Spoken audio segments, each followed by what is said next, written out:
So now let's do an overview look of the various features that we're going to encounter in Windows 10. We're not going to look at any of these at this point in great detail, but we will go back through them, some of them very shortly, and others a little bit later in the course. But I just wanted to start, just kind of lay it out there. These are the major changes. Now, anytime you are dealing with a new operating system, you're going to run into little differences here and there. Not every one of the feature changes has made this list. These are kind of the big ones. The first is one of the biggest, at least cosmetically. When you first sit down at a Windows 10 machine, the start menu returns, and everybody says hallelujah, because we wanted the start menu back. People didn't like that start screen, and so what Microsoft did is they really listened to customer feedback, and we've got the evolution of that start experience. So the start menu is back. We've got applications and programs, we've got pinned items, and we've got tiles. And so you are able to move those tiles around. You're able to change the format based on your likings, the applications that you're most likely to need access to. There are some significant changes in the user experience as well. This is changes in not only navigation, the quick access menu is available to you in, say, File Explorer, but also changes in the area of multitasking. Okay, being able to snap windows to different portions of the screen. Well, in Windows 7, when this was first introduced, it was one of my favorite features. I use it all the time because I've got a Word document and a PowerPoint or a PDF and a PowerPoint. I want them side by side, and so you snap them to either side of the screen. Well, in Windows 10, when you snap one item to one side of the screen, we'll actually see some enhancements on being able to choose the other items. If you've got larger monitors, you can actually split them into a quad view, and so put it into 4.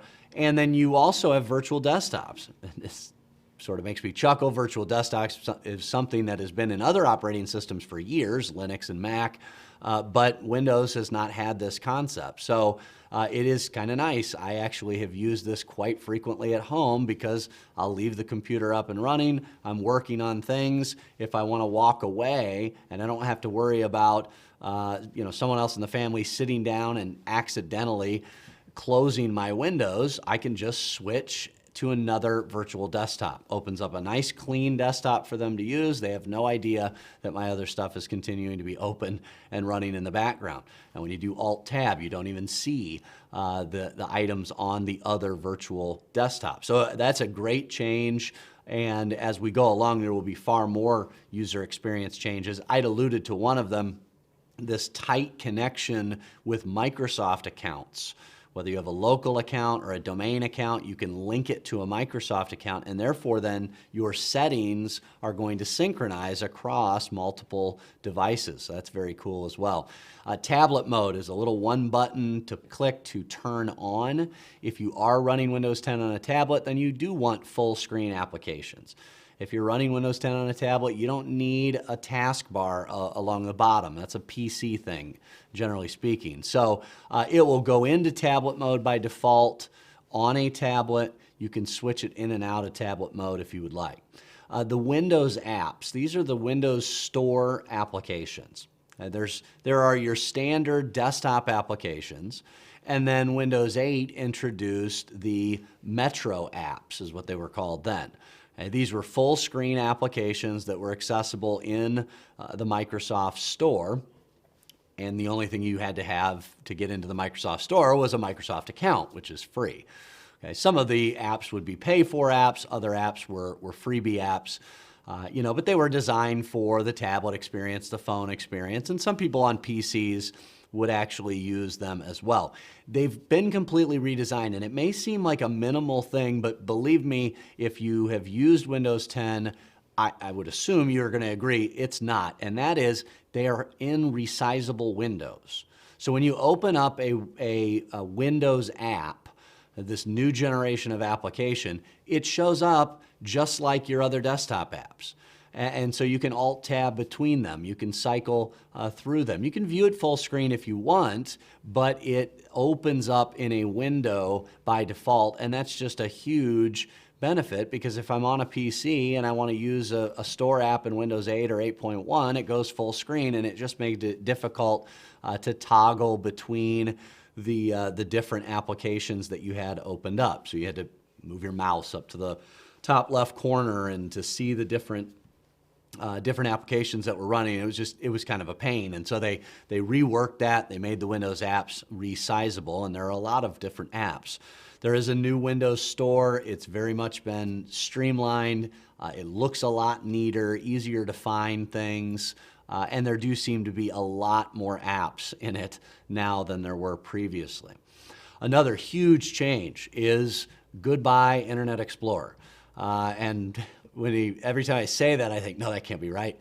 No, it is. We have a new browser. It's called Microsoft Edge. Back in the preview days, it was Project Spartan for whatever reason. Project Spartan was the code name. The official name of the browser is Microsoft Edge. I can't believe I'm saying this, but I think I use Edge more than Google Chrome now. The only reason that I still am stuck on Google Chrome a lot of cases is because I've got so much saved in there. Microsoft Edge's browser, at least from the outset, looks like they did a really good job. It's very, very fast. It's very clean. The searches are extremely high speed. You know, it imports browser favorites and things from other browsers that you might have installed. It really is a very good. The only one negative that I even have to say about it at this point is that I've run into a couple of sites that it doesn't work on yet, you know, and that's not really Edge's fault. That's those sites, those vendors who just aren't quite ready for Windows 10. Okay. Now, while I say Internet Explorer is gone, it actually is still there in the background, but Edge is the default browser. Internet Explorer is there from a compatibility perspective, okay, for that very reason. We also have an enhanced settings app. The settings app was introduced in Windows 8. It was then enhanced in 8.1. You would get to it by, opening up the Charms menu on the right and going down and clicking Settings, and they started kind of systematically adding different things into that. It's now a full-blown window. In Windows 8 and 8.1, it was a full screen type of application. So now it's a window, and it replaces a lot of the things that you can do in Control Panel. Replaces may not be the best word because Control Panel's still there. Control Panel can be used for more advanced configuration options, but the Settings app is going to be our first stop to doing most things in Windows 10, and we're being promised that the Settings app is only going to continue to have information and configuration options added into it as we go along.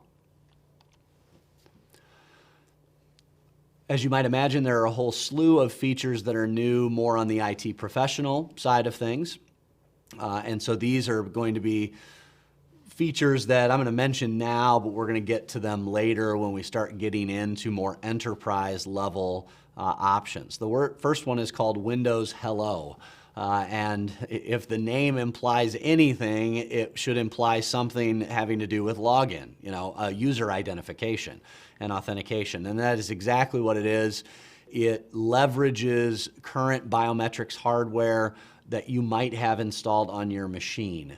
It allows you to log into the system using facial recognition, fingerprint scanners, retina scanners, those kinds of things. And so actually, when you set up Windows Hello using the Settings app, it detects if you have any of those biometrics type of devices installed on your computer, and then it makes different options available to you. And so the whole concept of Windows Hello is a very secure authentication mechanism where you can simply look at your device, look at the camera, and then it will recognize you and log you in. Optionally, you could also require a PIN for a little bit of increased security.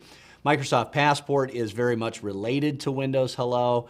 It's technically an extension of Windows Hello, allowing you to use biometrics and PIN numbers in order to be logging into Active Directory domain services domains and then Windows Azure domains. Trusted Boot was a feature that was introduced in Windows 8. in conjunction with UEFI firmware as opposed to the old standard BIOS firmware. Trusted Boot would only allow digitally signed bootstrap loaders to run. It would protect the integrity of the startup environment. It was such that you couldn't just say pop in a Linux DVD, boot up the system, and try to run off of that DVD or CD. And so it was to protect the system in that way. It still exists in Windows 10. In fact, it's not going away. Microsoft is getting a little bit more strict even on the types of applications that can run at boot, and the whole point there is to secure that process, to protect you from malware, protect you from rootkits, things like that. Measured boot, it's a little bit slightly different, but the same general concept of restricting what can be run at certain parts of the boot process. Windows Smart Screen.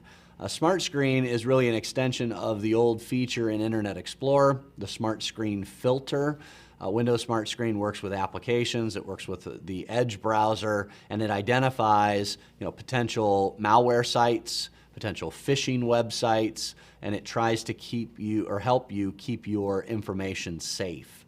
There's enterprise data protection built in, the concept of dynamic access control and rights management, which is embedding protection into documents so that they can only be read by authorized individuals and so that we can control what they do.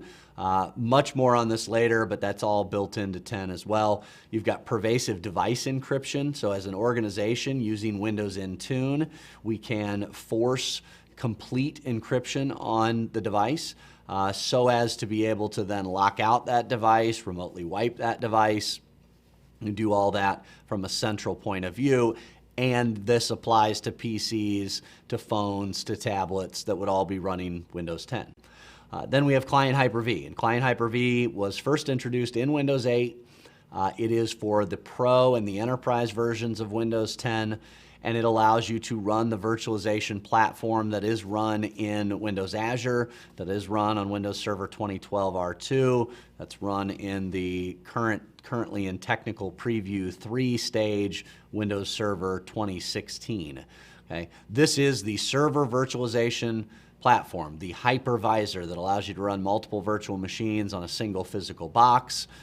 It allows you migration capabilities. In Windows 10, you could create and manage VMs on a Windows 10 machine and then migrate them directly to a server that's running as a hypervisor, or vice versa. It's great for testbed environments. It's great for demoing applications, testing the interaction of an application with an operating system, all of those things. And really, you have a similar feature set between the client Hyper-V and the server version of Hyper-V. Okay, so those are some of the feature changes that we have for IT professionals. And as you might imagine, just going off this list, this is not everything, but it's also a lot. So we have a lot to go through. We have a lot of new features to discuss here in regards to Windows 10.